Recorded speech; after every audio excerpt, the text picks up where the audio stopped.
All right, we are live with another episode of the Blue Crocus Experience. Really excited to bring today's guest to you, to the audience.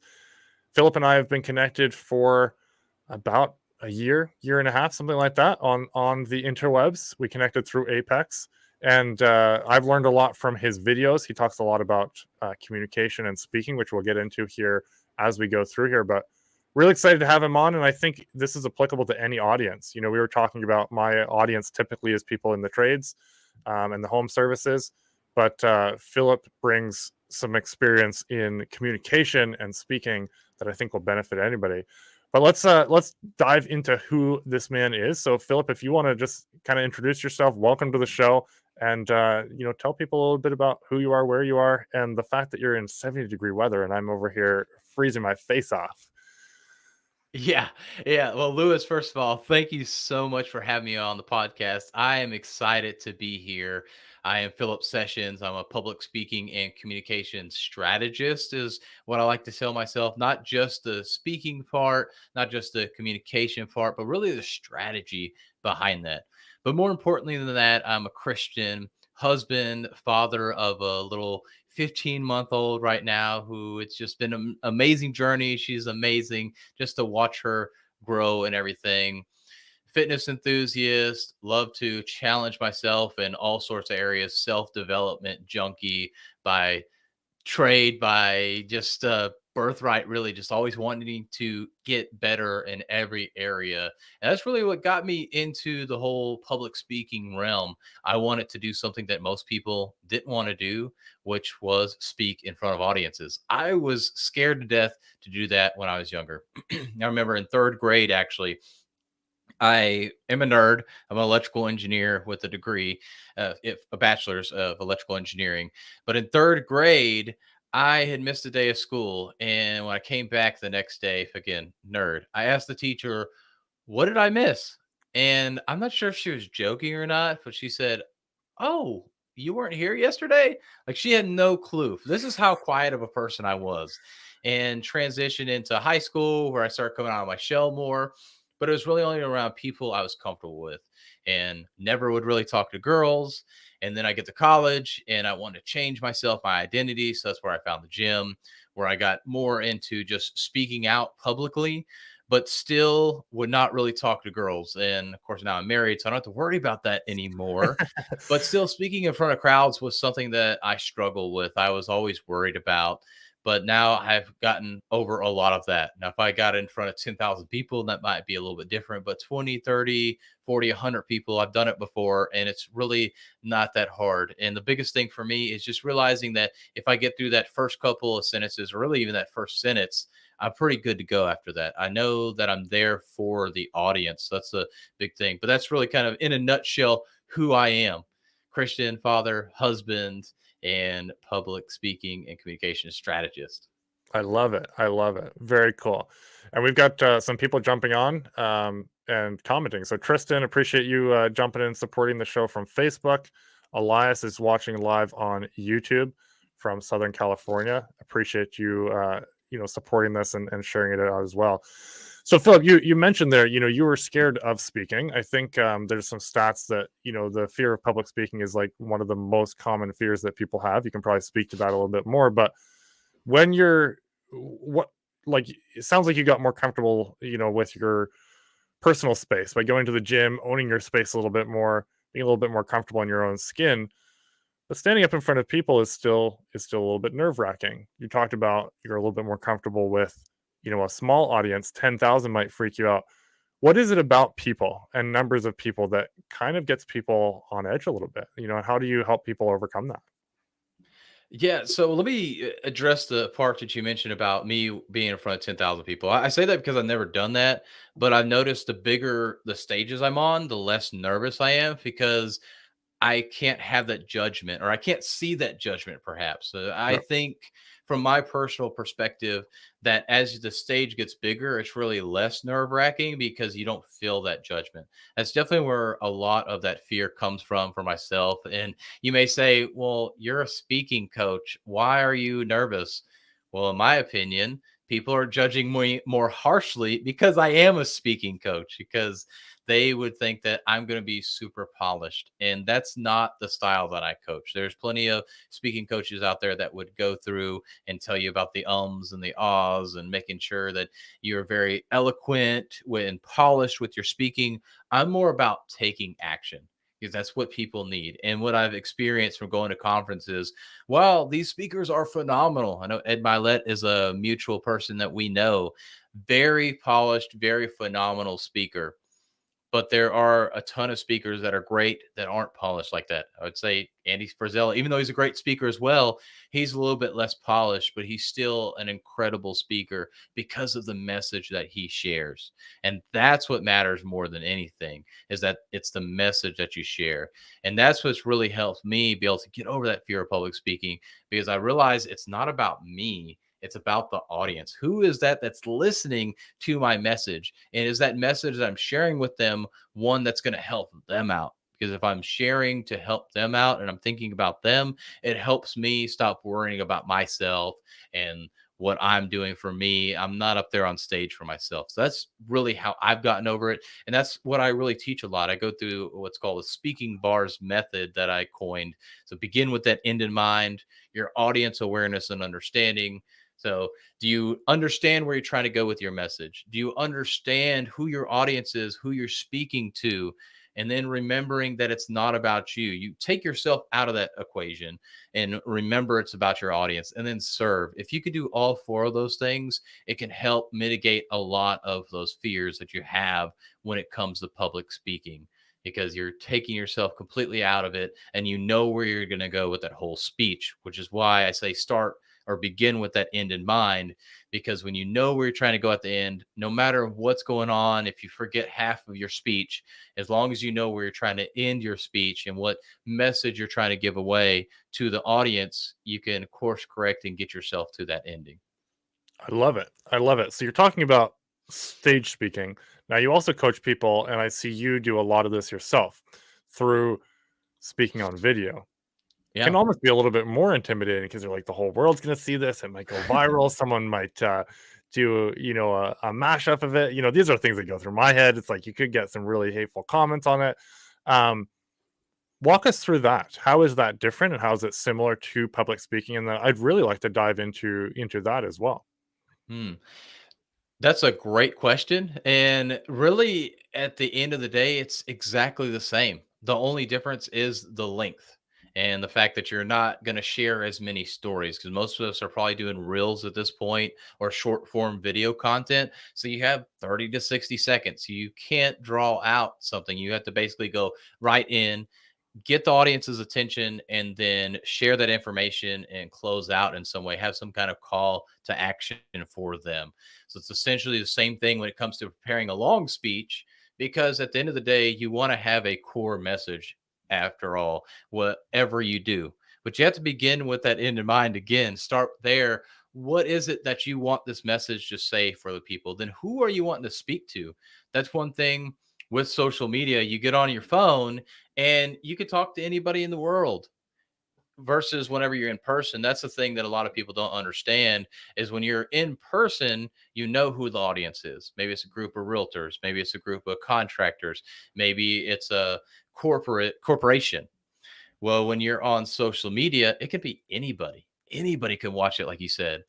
But the thing is, if you just leave it open to anybody, you're really addressing nobody. So you have to, instead of create or understanding who your audience is and having awareness of them, you have to in your mind say, I'm speaking to this particular audience with that. So that, I would say, is the biggest difference there, is that you have to now create and decide, this is the audience I'm speaking to, versus when you're in person on a stage, that you're speaking to a particular audience and you just need to understand who that audience is.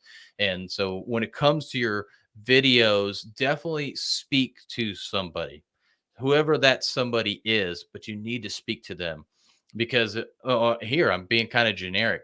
So let me get a little bit more precise with this. So I want to talk to you, the person that fears public speaking right now. So what I want to do is, and I guess I'll just kind of go into it, but the reason why you fear public speaking is because you fear that somebody's going to judge you. Somebody's going to think that you're stupid.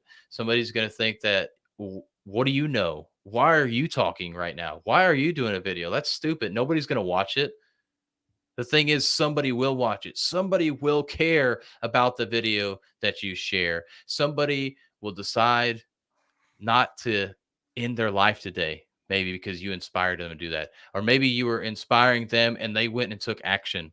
I've had people reach out to me because of videos that I've done and said, because of you, I decided to go out for a walk today, or I decided to have a conversation with my wife. There's different things that have happened because of the different kinds of videos that I've shared. So I'm saying, and I'm being more specific to somebody that maybe is fearful of actually speaking on video, but that's exactly what I mean. Whenever you're speaking, you want to speak to a specific audience. So people that aren't afraid to speak, I just didn't talk to them right now. I talked to everybody else that is afraid of speaking. And it's the same thing you need to do on video. So that's really the difference between the two. You're going to use the same methodology, the same framework overall, but just going to be very condensed on a video. But now you have to say, I'm speaking to this person or this audience, versus when you're on stage, you're speaking to that audience that's literally there in front of you. I love that. I think it's interesting when you said the person that is afraid of public speaking, something clicks. You click on and you start listening, right? Because it's like, Hmm. oh, that's Hmm. something that I feel, right? And so as Yeah. you got more specific even there, it is a broad range of us. There's a Yeah. large amount of us that have that innate fear, but it automatically keyed us into the message because you said that. Yeah. That's really Exactly. interesting. How would you share a lot of your stories, like you Hmm. mentioned on your walks and stuff, right? People are seeing that.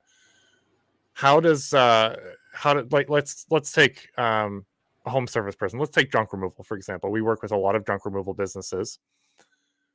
I recommend they take videos on the jobs, but I don't recommend just shooting pictures of piles of junk. What are some things, from a creative perspective from someone like you, because you look at a lot of these things, what's something that they can do to really relate to their audience and capture their attention? We do it for SEO a lot, so we can put the videos on YouTube, etc. But what is a way that they can really start to grow their brand and their connection with their audience through short videos? So I'll address the first part. You mentioned you already have them where they're doing videos on the job site. A lot of them are doing that, understandably, because that's your business. You need people to understand your business. But what makes you different from other junk removal companies? It's you. It's me. I am what is different. You are what is different from the other companies. There's not a second you out there. So you have to share your personal self, because remember, in business, especially when you're starting out, as you're trying to build up that business, and you may not have the number one name out there, the number one company, or you may not be the number one junk removal person, you have to build that know, like, and trust, especially as a small business owner. It's you and maybe a few other people. So you are the face of that company. You're not a BMW. There is no face to that company anymore. You're not this big, large company. So you have to put yourself out there, and people are getting to know, like, and trust you. They're buying from you. And that's really the power behind a small business, because you think of somebody like a BMW, and I don't know a big junk removal company that's a global company per se, Yeah, maybe one like eight hundred got BP. junk, right? Yeah, There's what no yeah, that's fake. a great one. uh, Yeah, Yeah, 1-800 got junk. They're very big, well known. You don't know that individual owner anymore because they've grown to that size. But the thing is, you can be more personable because you are the face. It's somebody that people can actually relate to and really show that, hey, I'm a person as well. I understand you. I've been through this. And sharing those stories. If you have stories of how you struggled through that, or just talking about why you started this company, things of that nature, that's a little bit more personal, is a great way to build up that know, like, and trust, because these videos, you're building rapport with the people that know you. And if you're constantly doing business videos, videos related to junk removal, it's great. But the thing is, it's basically like an ad at that point, and people are going to stop watching you. They're going to stop listening to you. But people also want to see behind the scenes, what's behind the company, behind the face of that name. And so showing your face is really going to, again, help build that know, like, and trust factor. And that's why I say to do that. very cool, very cool. That's some great info. Now I'm going to completely switch the script here and step back out of your professional side. We touched on one of your hobbies. What are outside of the gym? What's a hobby that Philip likes to do? Sounds so weird, but I love just getting on calls with people and just seeing how I can help them. Even if it's not speaking, just see ways that I can help them think of things. I keep telling myself I'm this visionary, but I keep getting pulled into more of an integrator role in different areas and different things that I've been working on. So I feel like I flex back and forth on both, but I just love doing that, being able to come in and look at somebody's company or look at their life and be able to have this outside perspective and just try and pour into them and say, hey, have you thought about doing this? What about this? And just giving them that advice. It's just something I really love to do. Just making connections with people is sounds weird enough, but I really enjoy doing that. It really fills my heart up. That's amazing. That's amazing. Very cool. What's on the horizon for you, Philip? Because I know you've got a book coming out. I believe you're working on a second book, which is crazy because I didn't even know you had gotten the first one out until we were chatting the other time. But what's on the horizon for you coming up? Yeah, the book, I've kind of put it on a pause. I've got some stuff, but I just feel like it's not quite ready to be out yet. So it was planned to come out actually in January, and I put a pause on that due to some unforeseen things. Actually, December originally, and then January, and now I put in a pause on it because I'm like, I really want to make sure this is a really good quality book. So let me take a pause. I'll come back to it, but I've pretty much got the book done. I've got a lot of it edited, but I feel like I'm going to add more to that. So I put a pause on that. The thing that I'm working on next, which is really going to help me with lead gen, that's one thing I'm really realizing within my business. I don't have a lot of lead gen, which using your help is something that I need to utilize you to be able to help me with the SEO and all that stuff to help with some of that lead gen. But my plan is to do more webinars to be able to help people with elevator pitches, to be more confident with their speaking, to learn speaking and presentation strategies. And that's really one of my big pushes going forward, as well as in-person networking, so I can build my local network. Because when I did an event last year, I realized my local network was very weak. I had a pretty strong online network and online presence, but my local network was not strong. So for those of you, especially with a business that's not coaching or not agnostic, if you will, like mine, by agnostic business, I mean, I can help any business, because being a speaking communications person, everybody needs help with that. So I can help anybody, but if you are specific to a certain group of people, you're not agnostic like that, and you have to be more specific. But if you're a more boots on the ground, you have to physically do that work like all tradespeople are. You need to have that local network. So definitely get out there and network locally. That is one thing that has helped me tremendously as I grow my business, is to have that local network. The third party validation is huge. I know you see it all the time within Apex, but there, for any, this is just a random tip I'm giving now, but Yeah. for any of you that are listening right now, get that third party validation. The referral, in other words, is the biggest thing you can do. So go out there and network, which really comes back to our speaking and communication. You have to be able to speak well or speak decently. You don't have to be eloquent, like I said, but get out there and network. And that's really been the two big things for me, is webinar, which I plan on starting one next month in March. So I'm not sure when this will come out. Well, I guess it's live right now. So in March, I'll do one. And then I'm also working on some networking events here locally. That's phenomenal. So are you gonna do like a monthly webinar? Because I think that's such a valuable thing for people, because there's a lot of fear around that. I mean, you could take anybody from someone looking to land their first job interview to, I know you were teaching like some BMW employees recently, which is Mhm. amazing, right? So it's a very, very, very broad spectrum of people that you could help. So yeah, definitely let us know if there's a way that we can link that in the show notes, or share that out with people too. Yeah, yeah. I'm almost finished with it, but webinar.speakingsessions.com will I be love it. the name of the site. I love it. Very cool. Yeah. Very cool. Now, what are, some not necessarily related to contractors and home service people, but what's a thought you want to leave us with on the speaking side? Do anything you can to be confident in your speaking. Just keep it to one message. One thing I tell a lot of people when they go to networking events, all of us, we have tons of products, tons of services that we can do. We can help so many people in different areas, especially those coaches out there like myself. I can help anybody technically.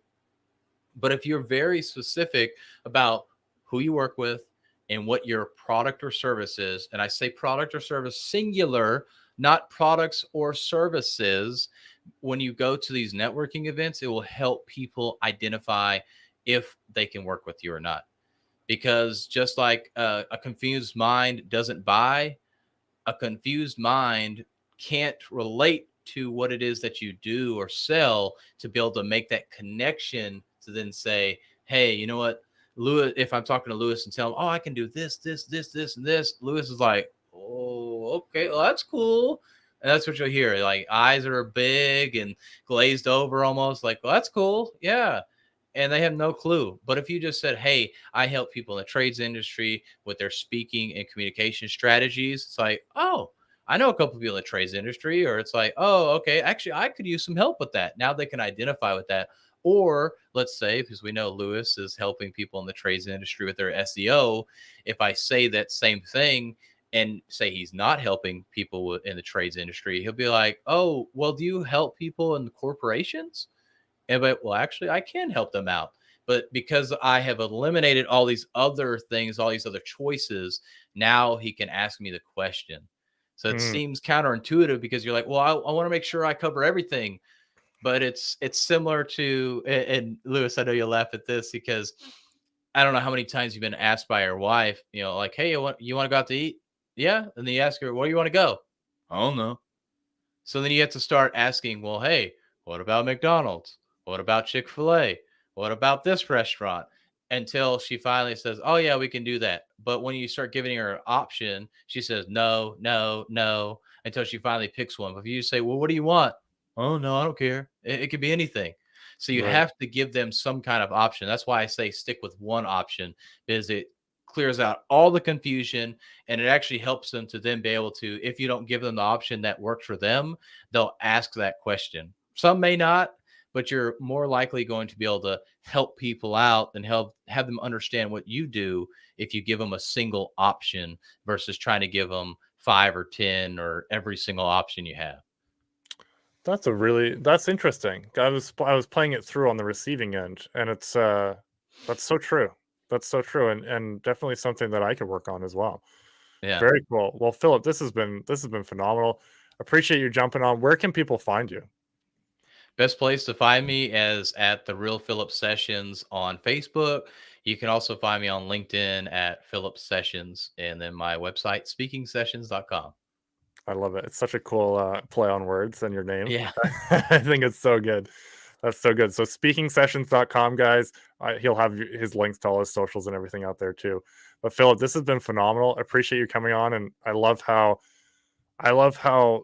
applicable this is to any industry. And that's why I was excited to have you come on here, because the more we can get home service companies talking about what they do, communicating well what they do, and really showing the world what they do in a concise way, the more they'll stand out above everyone else. The trucks in a truck are not doing this, and even some of the Mhm. bigger companies are not doing this. So this gives you a really good edge to stand out. So Philip, really appreciate you. Everyone that tuned in, appreciate you, and we'll be back next time.